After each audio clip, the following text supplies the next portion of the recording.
with it because it opens up.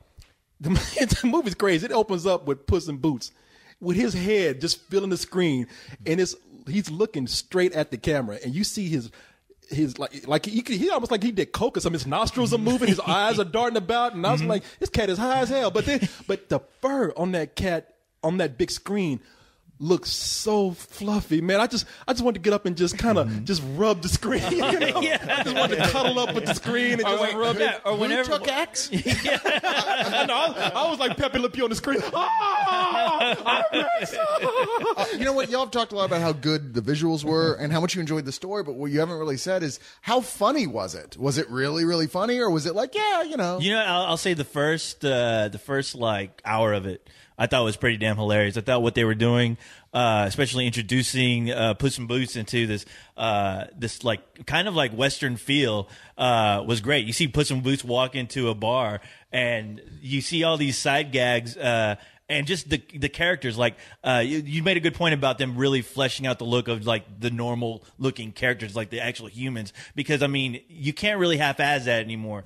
To make that stuff work like it did, and I think they probably watched Rango, and they're probably like, you know, look at how fleshed out those characters are, to where they're just funny just standing there. And I think they took a hint from that, and they used it to their advantage, because, I mean, it feels like a fleshed out story. It's not like you're looking at just animated fucking walking cats, and they're the only ones who are animated, and everyone else is just background. Well, that was the thing about Shrek. Yeah. It's like all the fantasy characters kind of look pretty cool, but all the human characters just look really rubbery. And in this one, they felt more stylized. A lot of that is the technology, though, because when Shrek came out, I mean, it was still using what was used for Final Fantasy, and that was the top of the line back then. So they were just using what they had that was short of Pixar. But yeah, I mean, the thing is, the first hour I thought it was pretty funny. When they get into the story, there's some parts where it kind of lulls for a bit, just because they're getting lulls? it. Well, I mean, Like Lol Cat. Sorry, I couldn't help myself. I'm sorry. The minute he said it, I was like, oh, here it comes. Cyrus is going to pounce on this. Yeah, well, I pounced into that. Don't worry, I already had cheeseburger. But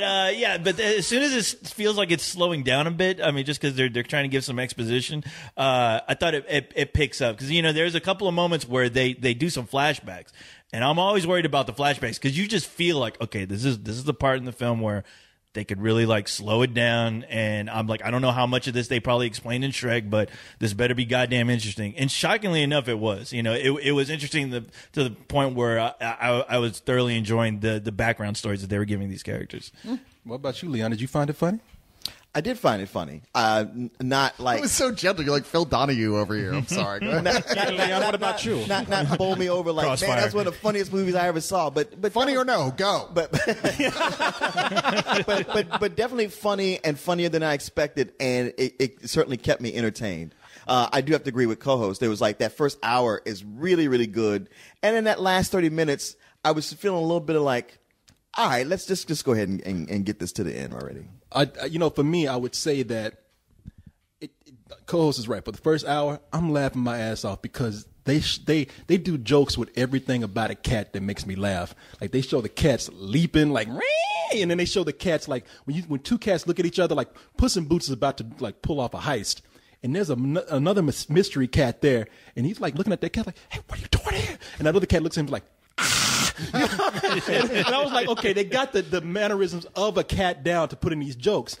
But the deal is that, and of course, I love Antonio Banderas as Puss in Boots. The only thing that's wrong with that is that he's a character with one personality, really, and that can only last for so long. I mean, it starts to wear down. It gets gimmicky. Yeah, it does. It wears down. It really, honestly, it can't carry a whole movie, but they're smart enough to bring in a cool action set piece when that happens. Billy Bob Thornton and Amy Sedaris in this movie play Jack and Jill. Jack and Jill in this version of this world, they're two murderous bandits who hold the magic beans. They're like two big rednecks. Billy Bob Thornton, imagine that. Yeah, I know. Yeah, Billy Bob Thornton really had to stretch for this one. Yeah. It's like of all the voices, his is the one you go like, I know who that is. Yeah, for sure. exactly. And it was the most disturbing too, because the whole time I was like, okay, I think in the Jack and Jill fable, I don't think they're related, but in this movie they look related, and it looked like they were fucking just inbred family. They're married brothers and they're sisters. talking about having a family, and I'm like, okay, this is getting real creepy, gross they're territory. incestuous, but But they're straight out of a Western, man. That Outlaw's right out of a Western. They're just big, like he's incestuous, hillbilly, rednecks. Yeah, they're Jack and Jill only because those characters hadn't been used. Exactly. Yeah. But you know Jack what? looks like Nasty Canasta. Yeah, but they use them well, and so a lot of this does pull from westerns. It's almost like they did look at Ringo and say, "Hey, this would be a good thing to do with Puss in Boots." And they have like these incredible action scenes where, like, they're driving a stagecoach, and it's that classic scene of them driving on the path of a cliff, high up in canyons, and it's those scenes where that's where the 3D really works too. So yeah, it balances itself out pretty well. When the funny can't carry the whole movie, they bring in an action scene. If the action scenes don't work, they show some great set piece like a giant magic castle in the sky. And worst case scenario, Puss makes his eyes all big, and you go, "Oh!" And if not, stay mad at the you. moment I get bored, like, damn, Cole, this is getting boring. I look at the screen. Oh, I can't be mad at this movie. And that's what's going to suck, because the thing is, if this movie is a lot more successful than the Shrek movies, I mean, it's going to get a sequel. But I mean, after watching this, I mean, you're right. They used about every cat mannerism you can think of, to where I'm like, okay, wow, they did that perfectly in the scenes. It wasn't forced. Yeah. But I'm like, okay, I have no idea what they're going to do with the sequel if they go back in that territory. This was the prequel, so they can go post Shrek and make it where it's modern day. And there are dogs that are evil, and so they get all these spy gadgets, and they both are spies that have to fight each other. That sounds great, right? No. Wow, where have I heard of this piece of shit before? Now, you guys have been in this business long enough to know that if they do a sequel, it's going to be him and Kitty Softpaws get married, and they have a litter of cats, and it'll be kitties and slippers going out and fighting. It'll be crime. like Air Bud. Yeah, exactly. Spooky kitties. But man, Puss in Boots Christmas. Christmas with the Puss in family. Booties. Yeah, but man, out of all the stuff that I love about this movie, they do manage to still they can't help it. They sneak in some pop culture stuff. Some of it works, some of it doesn't. Like, they managed to bring in a Fight Club reference. And I'm like, that's so obvious. You shouldn't do that. But then they do some stuff that refers to cat videos on YouTube. Like, they have, I won't name any, but they fit in OMG Cat pretty funny in there. And that's a joke that repeats itself several times in the movie, and it made me laugh every time. They've got I my laughed money every time, too. They have my money. That was You've hilarious. I don't pay for movies anymore, but I will pay for that. This is a better than sex movie for you. And another thing is that I was saying, please don't end this movie with them dancing. And they did. But the dancing fits the movie. They ain't doing stupid stuff like the Macarena or anything like that. So when they did the dancing, there's even one scene in here, like an amazing dance sequence that I thought was pretty funny. And I thought it was going to go down south when I saw it, and I was like, oh, not again. But they made it work. Yeah. It was more like Dancing with Stars. I wasn't going to add cats in there because I don't want Cyrus reacting. Give Puss in Boots about 5 years. He is going to be on Dancing with the Stars. Their real life counterparts have been on that goddamn show, I think. Yeah. I mean, you're talking about a sequel. Keep making Puss in Boots sequels. As long as we don't get a donkey spinoff, for the whole movie. I'm fine with that. Having to sit through that. I think you just made it. Now, I give it some more booze. This is the moment I even see that donkey on that screen. And the fact thing is, I love donkey, but I could choke the shit out that donkey. It's one of those things where I liked the first Shrek movie, but it seems like I've avoided the disaster of 3 and 4.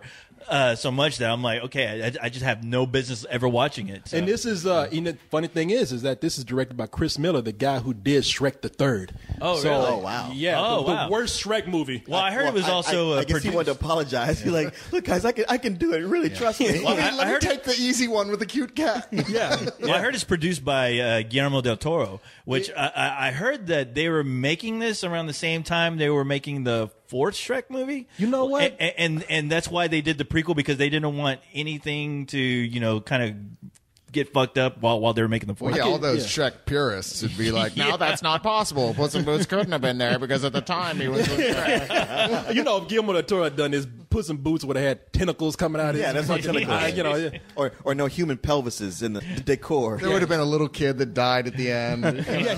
Puss in Boots would have been fighting Cthulhu or something. Yeah. But Guillermo del Toro does do a couple of voices in the movie, so that's possible. Oh, really? Yeah, he does Comandante and I think one of the guys in the bar at the beginning with the mustache. So he did do a voice in this. So yeah, so it's possible that he could do this. Man, look, if I have any complaints about this, and I named some, it's nitpicking for me. I don't know, man. I had a lot of fun with this. It made me laugh. I thought that it was, action packed. I thought it was exciting. And fuck, man, it's a cat in boots, a cat in high heels. I mean, and they made it work. I really enjoyed this film. I give it a high full price. Wow. Dang. I did like the film a whole lot. And I got to say, like, right after Shrek 2, when they announced all the things they were going to do, 2 more Shrek movies, a Christmas special, and sequels, and a Puss in Boots sequel, of that list, the Puss in Boots sequel was the only thing I thought might have a chance. So it might be some good. And it turns out it was. It was a lot of fun. It was better than I even expected because they've been running the ground with those damn concessions commercials. Good Lord. And the first hour of it is so funny. But, you talk about nitpicking.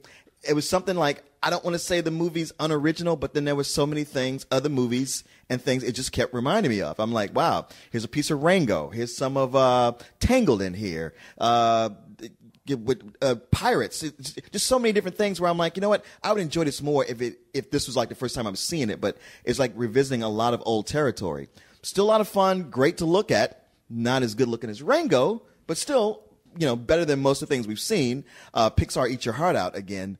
I give the movie a very high matinee. Yeah, I have to agree with you.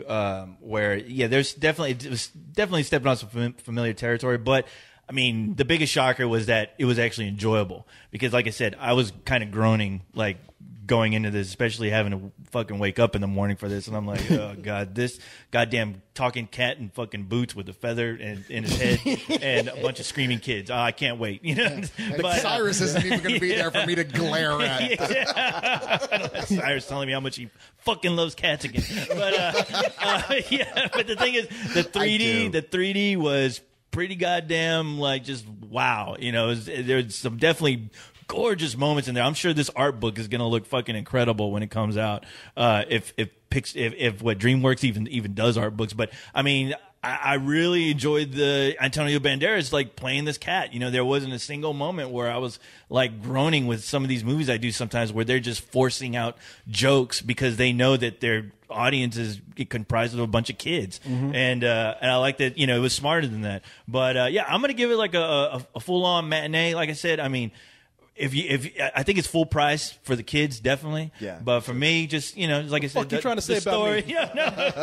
You're a if you have a mind of a child, You're childish.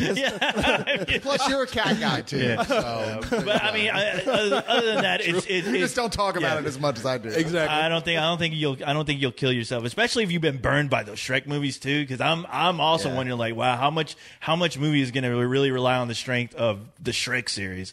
That's going to be really interesting. But it was fucking enjoyable. I'm going to downgrade my review. I'm going to bring it down to just a full price.